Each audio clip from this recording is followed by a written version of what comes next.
Shane Grayson stared at the crumpled paper in his hand like it might change if he blinked hard enough. Your position has been terminated effective immediately. We wish you the best. The words blurred slightly as the cold March wind whipped down the Chicago street, but it wasn't the weather making his hands shake. It was the weight of it all.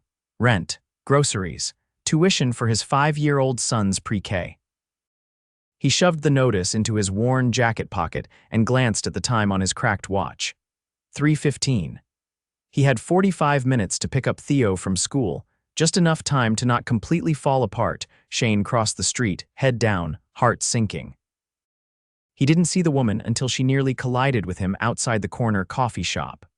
"Oh, sorry," she said, stumbling back a step. Her sunglasses slipped down her nose, revealing sharp blue eyes and a face too elegant for this part of town. "My fault," Shane muttered, trying to step around her. He didn't have time for awkward run-ins with rich-looking strangers. "Wait," she said, eyeing the paper halfway out of his pocket. "Are you okay?" He almost laughed. "Do I look okay?" She tilted her head, hesitating. Then, to his surprise, she pushed open the coffee shop door. "Come on, let me get you a coffee," he blinked. "You don't even know me." "You look like you could use something warm," she said simply, "and I'm not taking no for an answer." Shane hesitated. He didn't have money, didn't want charity, but something about her tone made it impossible to say no. And maybe he didn't want to be alone for 5 minutes. Inside, the warmth wrapped around him. She waved off the cashier and ordered 2 coffees, adding a muffin he hadn't asked for. She handed him the cup like it was the most normal thing in the world. "I'm Bianca Ellers," she said, sliding into the booth across from him. "Shane Grayson," he replied, still wary. "Thanks for this. I'll pay you back, I just don't worry about that," she said, watching him. "Rough day," he bit into the muffin because his stomach growled before he could answer. "It tasted like heaven. I got fired," he said finally. "After 8 years, budget cuts." He glanced at her. "You don't have to pretend to care, this isn't your problem." She leaned back, not offended. "I'm not pretending." He narrowed his eyes. "Why are you being nice to me?" Bianca smiled faintly. "Because people need people sometimes. And maybe I needed a reminder that the world doesn't revolve around mergers and meetings." That answer didn't make much sense, but he was too tired to argue. They talked for a few more minutes about the weather, the coffee, how ridiculously expensive rent was in the city. She didn't ask for his life story, and he didn't volunteer it. But when he stood to leave, she said quietly, "Do you have a plan?" Shane exhaled. "Find something fast. I've got a kid." "Theo, he's 5. I'll take anything at this point." Bianca hesitated, then reached into her coat pocket. "I know it's sudden, but I have a place that needs some help handyman stuff. Painting, light repairs. The guy who did it moved. It's nothing glamorous, but it pays well." He stared at her. "Why would you offer that to a stranger?" "Because I trust my gut," she said simply. "And I think you could use a break." Shane didn't know what to say. He didn't trust things that came too easy, but the way she looked at him, it wasn't pity. It was something else, like she saw past the mess. He nodded slowly. "All right, I'll take it." 2 days later, Shane stood in front of the townhouse Bianca had given him the address for and nearly fell over. It wasn't just a townhouse. It was a mansion. 5 stories, glass windows, black wrought iron gate, and a sleek black car parked in the drive. He checked the number again. Maybe he'd misread it. Bianca opened the door before he could knock. "Right place," he blinked. "You live here?" "Sometimes," she said, stepping aside. "I have a few places." "A few?" She didn't answer that. Instead, she handed him a clipboard. "Start with the upstairs guest rooms. Paint's peeling. I'll cover supplies." He took the clipboard, still stunned. "Why didn't you say you were rich?" "I didn't say I was," she said with a small shrug. "I said I had a place that needed help." Shane didn't know how to respond to that. He just got to work. Over the next week, he came by daily. Bianca was there most days, working from her laptop, always dressed in soft cashmere and sipping drinks that probably cost more than his groceries. But she never treated him like help. She asked about Theo, brought him sandwiches, and once even invited him to stay for dinner when he mentioned he hadn't eaten. Theo met her on Friday. "Is this your house?" Theo asked, wide-eyed as he stared at the chandelier. Bianca crouched beside him. "I suppose it is. Do you like it?" He nodded. "It's like a castle," she smiled. "Well, every castle needs a knight. From then on, Theo adored her, so did Shane, though he didn't dare admit it. She was kind, smart, and stunning in a way that made him feel like he was watching someone from a movie.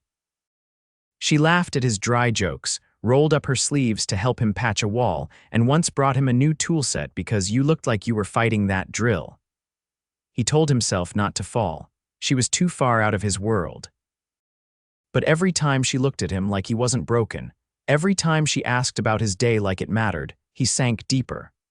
One night, after Theo had fallen asleep on the couch in the den and Bianca covered him with a blanket, Shane stood beside her, heart in his throat. "You didn't have to do any of this," he said quietly. "Not the job, not the dinners, not all of it." Bianca looked up at him, her voice soft. "I wanted to." "Why? Because I like you, Shane." He stared at her. "You shouldn't." She smiled, sad and sweet. Too late. And just like that, the space between them changed. He didn't kiss her. Not yet. But everything in his chest screamed that he wanted to. He just didn't know how to love someone who didn't need saving when all he'd done for years was try to survive. But Bianca wasn't asking him to save her.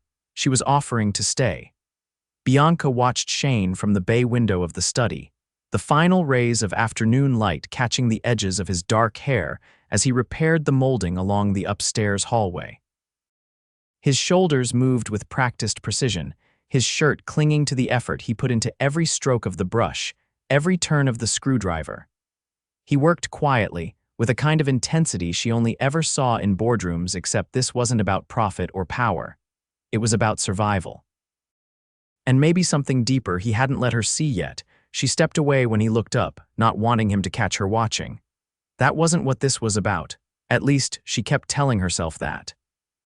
He came down 20 minutes later, Theo trailing behind him with a plastic dinosaur in one hand and a chocolate smear on his cheek. "You're letting him eat in the hallway now?" Bianca asked, raising an eyebrow as she leaned on the kitchen island. Shane exhaled. "He snuck a granola bar from my bag. Swore it was an emergency." Theo climbed onto one of the stools and held up the dinosaur. "His name's Baxter. He's allergic to stairs." Bianca smiled. "Good to know. I'll have the elevator installed." Shane gave her a look. "Don't joke, he'll believe you." Bianca turned to Theo. "Baxter can use the dumbwaiter. We'll retrofit it." Theo's eyes widened as if she'd just offered him a spaceship. Shane rubbed the back of his neck. "I've got an interview tomorrow. Maintenance supervisor over at the North Shore Community Center." Bianca's expression softened. "That's good. Yeah, if I get it. Steady hours, health insurance, long commute though. You'd manage." He nodded, but his mouth was tight, still figuring out what to do with Theo if I land it. "I can help," Bianca said, too quickly. Shane's eyes flicked to hers. "You've already done more than enough." "I know," she said. "But if you ever need someone to pick him up or watch him for a few hours, I'm around." He hesitated, then said, "That's not your responsibility." Bianca leaned forward. "Maybe I don't think of it that way." Theo, now completely absorbed in his dinosaur, began making explosion noises. Shane looked over at him, then back at her. "You're not like anyone I've ever met." "I'll take that as a compliment." "It is," he said, then paused. "You don't talk about yourself much." Bianca straightened. "What do you want to know?" He didn't answer right away. "Then what do you actually do?" She tilted her head. "You mean for work?" "Yeah, I run a holding company, private equity, investments, that sort of thing." Shane blinked. "That's vague." "Deliberately," she said with a wry smile. "About 15 years ago, I started with a small portfolio and bought a failing software company, sold it 2 years later for a lot more than I paid. It snowballed from there." He let out a low breath. "So, you're not just rich. You're rich because you built it." Her shoulders lifted. "I don't talk about it often. People change when they know. They start treating you like a resource or a brand." He nodded slowly. "I'm not gonna ask you for anything." "I know that," she said, voice quiet. "That's why I told you." Theo slid off the stool and wandered to the couch, dragging a blanket with him. Shane watched him go, then turned back to her. "I don't know what this is," he said. "But I do know I haven't felt like myself in a long time."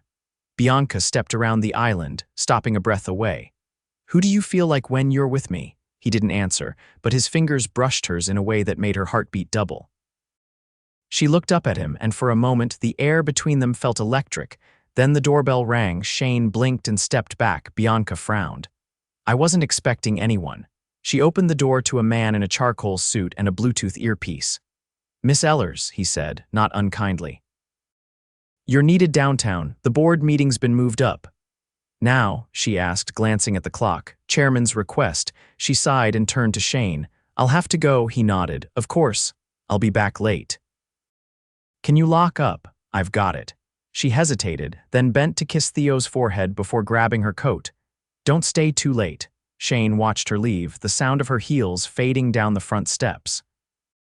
When the door closed, he exhaled deeply and looked down at Theo, who was now asleep, Baxter clutched in one hand. He carried the boy to the guest room Bianca had insisted they use and tucked him in. Downstairs, he walked through the house slowly. The art on the walls, the curated furniture, the quiet hum of the temperature-controlled wine cabinet, it was a life so far from his own it sometimes felt like a dream. He stopped in the hallway where he'd been working earlier and looked at the fresh coat of paint, then at the gold-framed mirror opposite it. His reflection looked tired, but not empty. He ran a hand through his hair and whispered to no one, "What are you doing, man?" Because the truth was creeping in. He liked her, really liked her, and that terrified him. But he wasn't going to run, not this time, not now that he'd finally started remembering what hope felt like. Bianca didn't return that night. Shane stayed until Theo woke briefly around midnight, asking for water. Once the boy settled again, he locked the front door, double-checked the windows, and left a note on the kitchen counter before heading back to his apartment.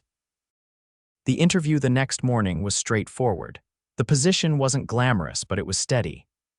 The director, a tired-looking woman named Janine, had asked him about his experience with facilities and community spaces, and by the end of the hour, she'd offered him the job on the spot. He accepted because he needed to, but something in his chest felt unsettled as he walked back to the train station. By mid-afternoon, he was back at Bianca's house, tools in hand. He hadn't heard from her since she left for that meeting, and while he told himself it wasn't his business, the silence gnawed at him. She wasn't in the study or the kitchen. Her car wasn't in the drive either. He was halfway through replacing a warped section of floorboard in the guest suite when the front door opened and closed. He didn't look up until he heard her voice behind him. "I didn't think you'd be here today." Shane stood slowly, wiping dust from his hands.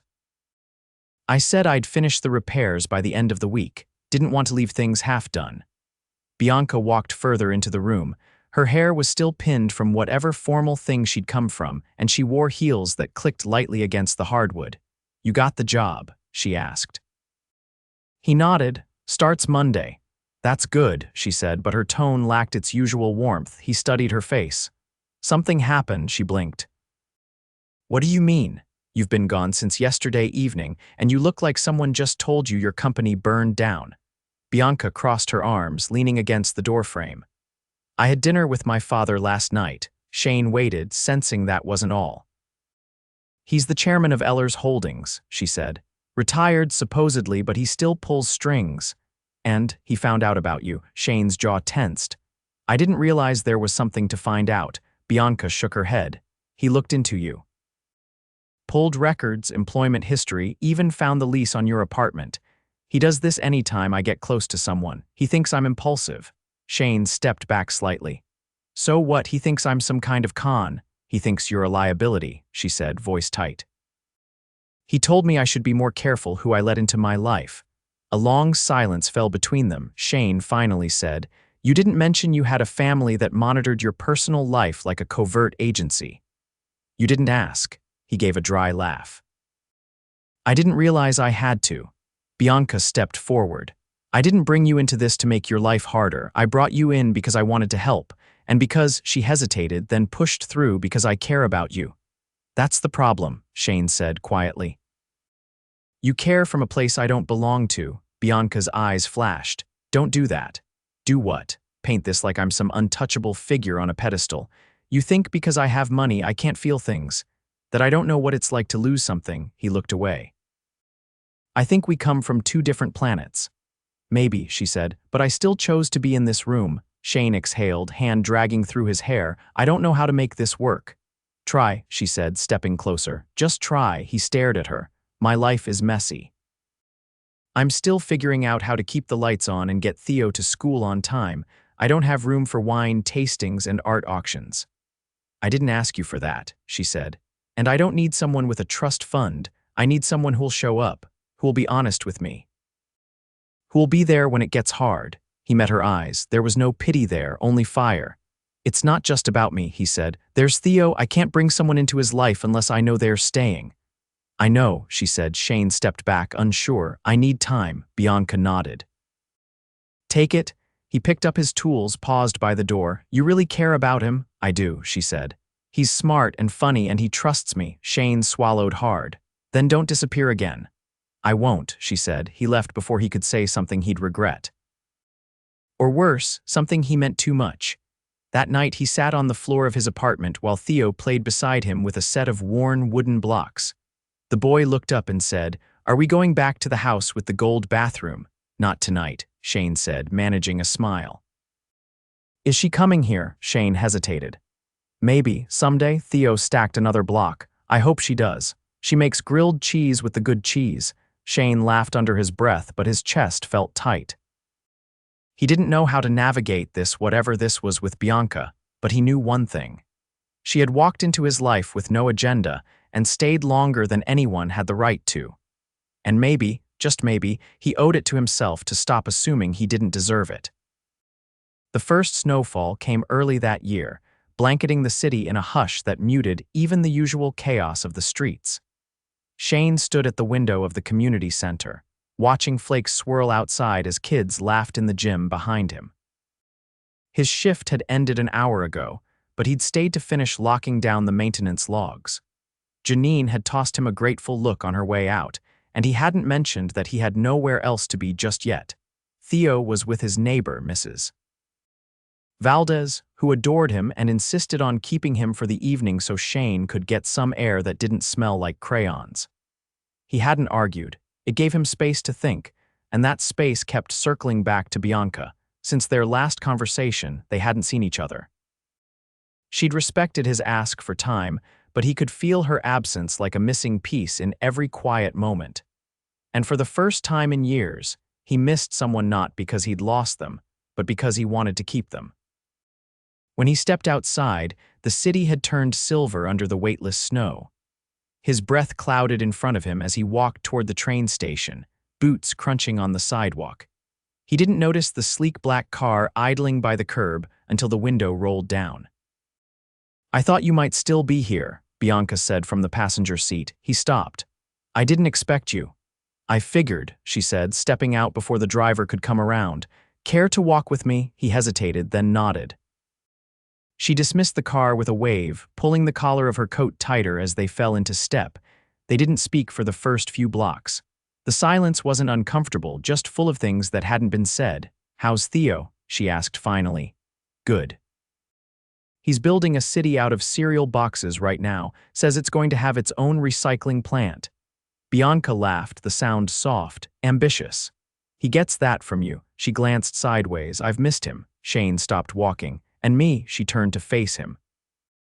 What do you think? He didn't answer right away. The wind tugged at her hair and she didn't brush it away. Her eyes held steady on his. I've been trying to figure out what scared me more, he said.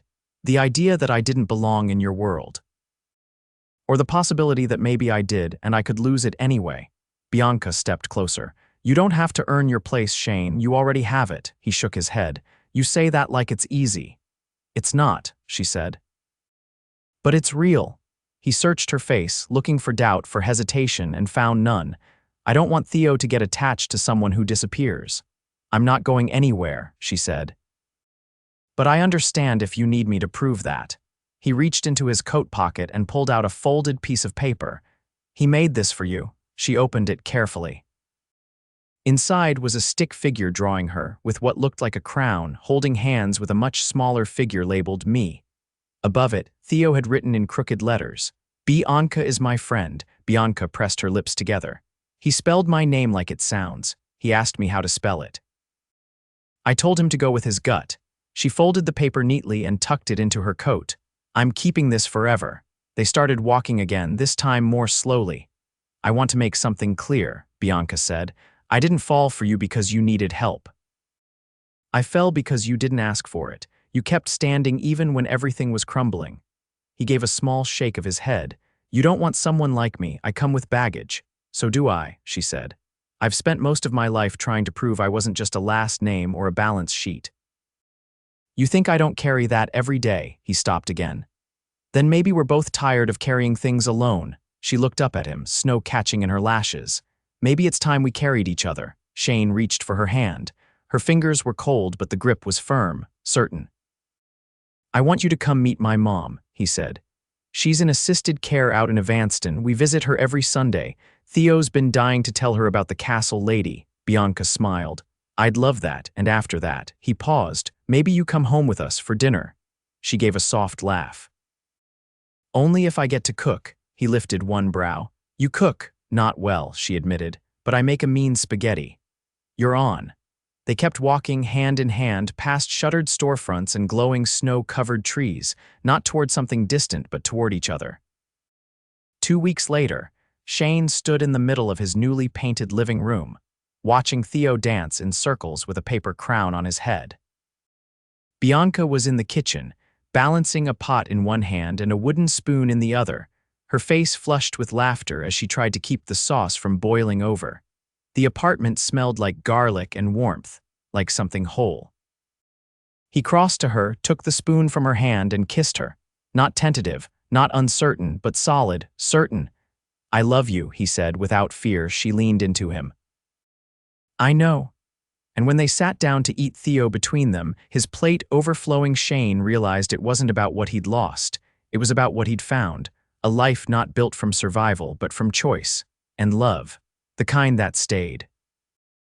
The invitation arrived on thick, cream-colored paper with embossed gold lettering and an address uptown that Shane didn't recognize.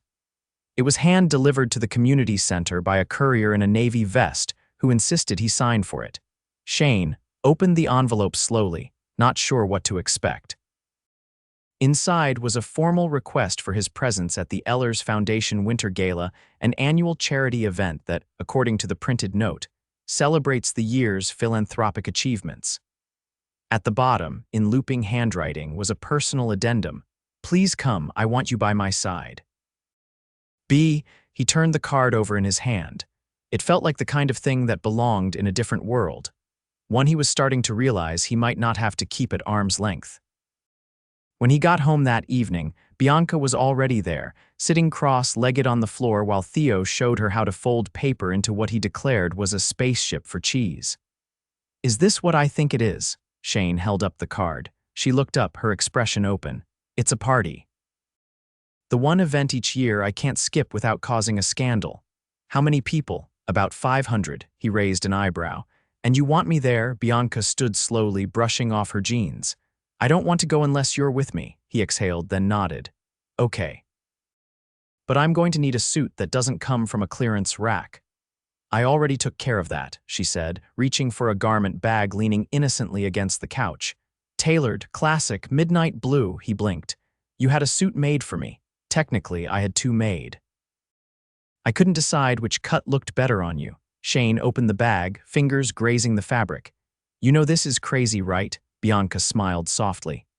So is falling in love with someone you met over a coffee and a muffin. But here we are. Theo held up the paper spaceship. Can we take this to the party? Shane crouched beside him. Might be a little delicate for 500 people, buddy, but maybe we can put it somewhere special. Theo nodded solemnly. Like on the moon. The night of the gala, the city glittered under winter lights. Bianca's driver pulled up to the Ellers Plaza Hotel, where valets in black coats opened doors without waiting. Shane stepped out, adjusting his cufflinks, and immediately felt 100 eyes land on them. Bianca took his arm. You look like you've done this before. I've fixed hotel plumbing before, he muttered. She leaned in. And now you're walking in with the woman who owns half the board. Perspective. Inside, the ballroom shimmered with chandeliers and velvet drapery. Waiters in white gloves moved silently between clusters of guests, and a string quartet played from a raised dais decorated with silver garlands. Shane had never seen anything like it. Bianca introduced him to a dozen people in under 10 minutes: investors, philanthropists, a senator's wife. Shane held his own, never pretending to be someone else, and Bianca never once let go of his hand. Midway through the evening, her father appeared. He was taller than Shane expected, dressed in a tailored tuxedo and flanked by 2 board members. His expression was unreadable as he approached. "Bianca," he said, nodding. "Father," his gaze shifted to Shane. "So you're the man who paints walls and raises dinosaurs." Shane met his eyes, "and makes grilled cheese with real cheddar." The older man didn't smile, but something flickered in his expression. "I underestimated you," he said. "That won't happen again." Shane didn't flinch. "People do that a lot, I let them." Bianca's father looked at her. "You're serious about him, completely." He gave the smallest of nods, then turned and walked away without another word. Shane exhaled slowly. "That went better than I imagined." "He likes you more than most of my exes," Bianca said. "That's practically a blessing." Later, the lights dimmed and the quartet shifted to a slow waltz. Bianca pulled Shane onto the dance floor, her hand light in his, her eyes bright beneath the crystal chandeliers. "You know I don't dance," he said. "You do tonight." They moved in quiet rhythm, the rest of the world blurring into gold and silver tones and the soft hum of music and laughter. "This night feels like something from someone else's life," Shane said against her ear. "No," she whispered. "It's ours now." The next morning, they returned home to Theo building a cardboard city in the living room. Bianca kicked off her heels, and Shane loosened his tie, both laughing when Theo insisted they take turns as mayor. By spring, they'd moved into a brownstone on the edge of Lincoln Park, Bianca's idea, close enough to the city for her meetings, close enough to the center for Shane's work, and with a backyard Theo could dig to his heart's content. On a quiet Sunday afternoon, Bianca stood barefoot in the kitchen, flipping through a cookbook. Shane reached around her, placing a small velvet box on the counter beside the flour. She looked down, then turned to him slowly. "Really? I didn't want to wait another day." She opened the box. Inside was a simple gold band with a small sapphire, nothing flashy but unmistakably meaningful. Theo peeked around the corner.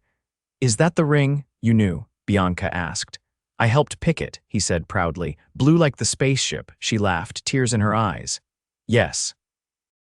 1,000 times yes. Shane pulled her close, kissing her without hesitation. "I'm not perfect. I never asked you to be. I'll mess up, so will I, but I'll never stop choosing you." She rested her forehead against his. "Then we're already halfway there." 2 years later, the Graysons, because Bianca had insisted on taking his name, watched Theo march across the kindergarten graduation stage in a crooked cap and a cape made from an old curtain.